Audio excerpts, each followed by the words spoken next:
Haleluya. Amen. Yesu nashimwe cyane. Amen. Hama nanje mpagaze nkashima Imana. Imana yarangiriye neza.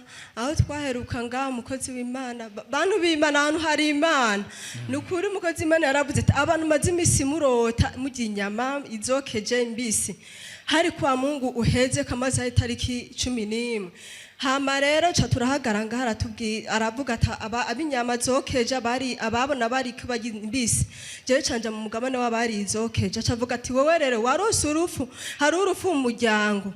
Nukwinda shima Imana yarakije muto yiwanje yagize force couche inda y'ukwezi kumwe arasenya biteye ubwoba gushaka bamutwara mu bitaro atabona ni yarubwenge bwagiye yatimvye umubiri wose. Nukwinda basabye mufashe gukomera Imana amashi.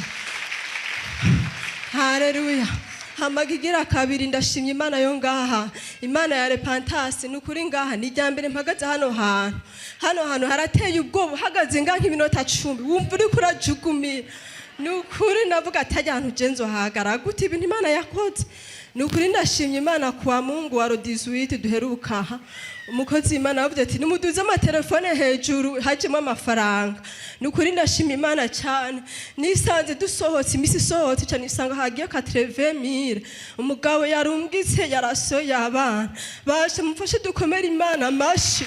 Kuko urumva umugabo hari ukuntu umugabo ari hanze umugabo ari kawusha kurungi karaso yaba umugabo agacaruga nk'ibihumbi 100 canke 40 canke 50 mu kwezi. Nukuri ibyo ndabishima Imana ko amerana yabonye Imana ihabwa icubahiro. Komera Imana amashi menshi cyane.